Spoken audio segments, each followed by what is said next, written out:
Hello, today we'll be doing a little bit of an overview here of, one of the indie TCGs I mentioned in my last video, Echoes of Astra.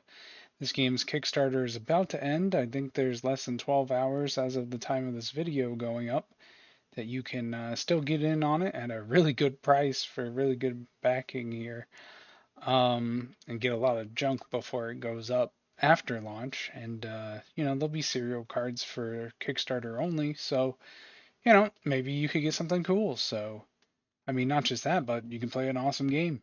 Uh, so I'll go over some stuff to help you kind of ease into this game. There's a lot of familiar things that I think, like I said in the previous video, that Magic player can easily kind of figure out once you get the grip of things.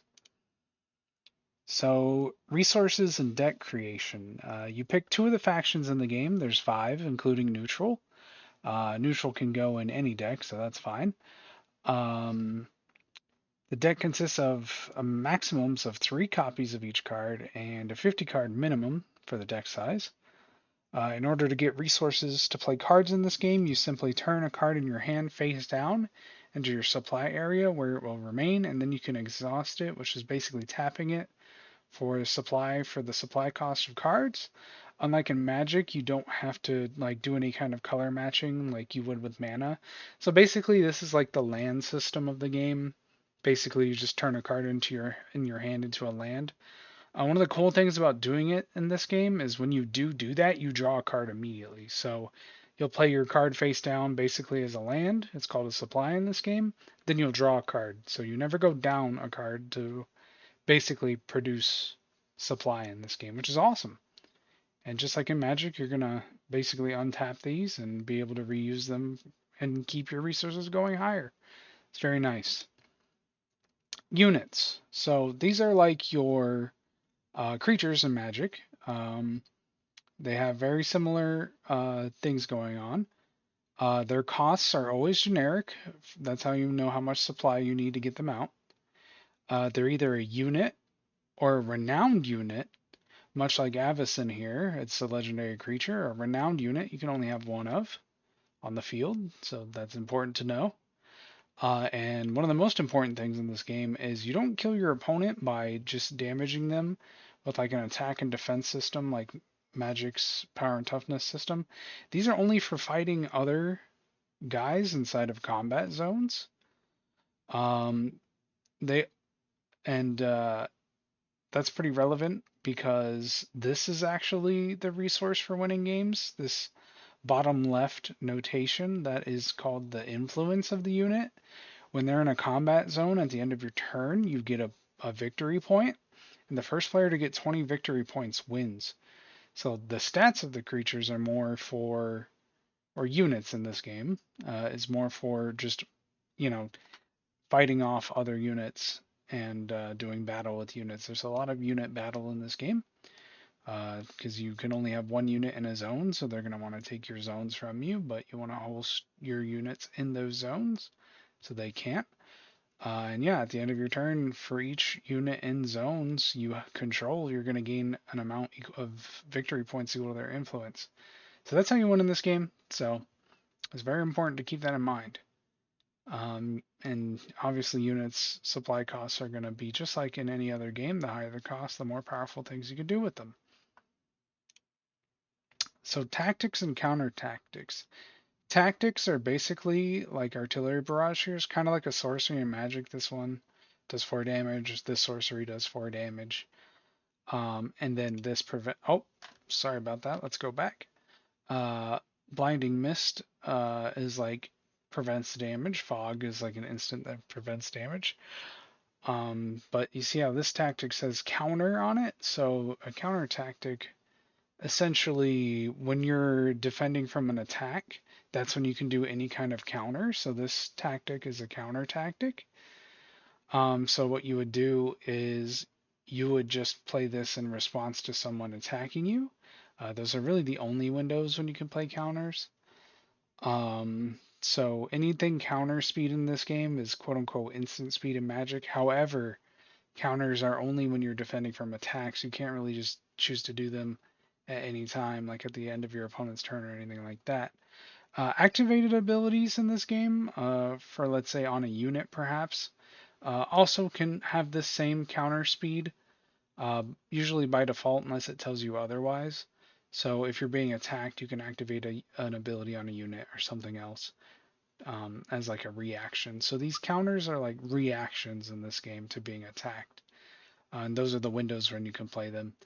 And other players can also counter counters when counters are being played. So it's kind of like this is where the stack would come in, and like Magic, there's the counter stack. So basically, you can keep reacting to each other's stuff during combat, and that's pretty much where counters come in this game. So territories and items, equipment, maybe there'll be different kinds of items in the future, but currently items are more like auras for these equipment that go on your units in this game, much like auras go on creatures and magic. And then you have these territory cards, which add different triggered static and active abilities to combat zones. And basically, territory cards are also kind of like traps. It's kind of like morph cards. You can play them face down on one of the combat zones, and for no cost during a main phase, uh, which we'll get to soon. And basically, you can play them for their cost anytime you could play a counter in this game as well. So you could just flip this territory face up, and then as a counter speed, and kind of maybe catch your opponent off guard, or just do it just because you want to do it then and not later. Perhaps when you get, when you want to get use out of your resources, but also don't want to have to wait a turn to get those resources. Much like in Magic, you'll want to find a, a window where you could get resources and then, untap resources or ready your resources in this game, much like in Magic. So, and then we have the steps and phases. It's very different in this game. Um, so basically, it's this very similar flow. The main difference you'll want to know is the main phase is how the general loop of this game works. So yeah, you'll untap, which is basically ready in this game. You'll draw, just like in Magic. Then you can do any of this in any order. You can extend supply. This is like play a land in Magic, but as I explained before, you basically put a card from your hand face down. Then you'll immediately draw a replacement card. Now, extend supply can only be done once a turn, much like playing a land, so keep that in mind. But you can also cycle cards you don't need out by turning them essentially into a land, which is a supply in this game. You play cards and take unit actions as you want, and then you attack with one guy at a time in this game. And that's important because you go through these steps here, and then you can go back to the main phase basically, and you can loop these actions as many times as you want. Obviously, if a guy's already tapped, you can't go back at it again, but basically, or exhausted in this game, as it's called. But basically, you can do free flow this one at a time, however much you want, and kind of just go through these actions until you determine you want to end your turn. So you can take as many actions as you can within the rules, and then you'll end your turn and slide it over to the opponent.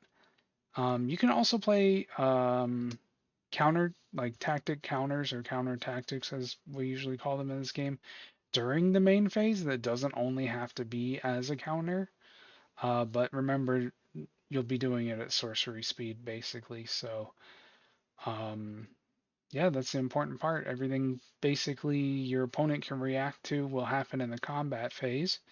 And that's what you need to know is this is where your opponent will be reacting to your actions and making their decisions in a tactical fashion. And yeah, that's kind of it.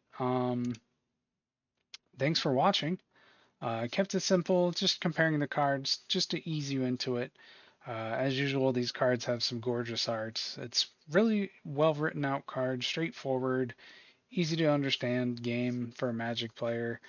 I'll have some links in the below, including one by the developers themselves about the general flow of a game, so you can get a watch of it yourself and get an idea for what you'll be seeing in the game and how it flows for yourself.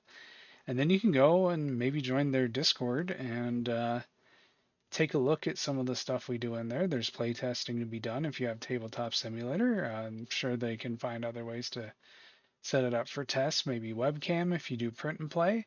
And they have all that on their website. So I'll put all those important links in the below. And have a great day. And for the love that is all holy, please unsubscribe. No, no, no, no. Sorry, sorry. Let's do for the love that of all that's holy, sell your Magic collection and uninstall Magic Arena. All right, that's all I got for you. Have a good one.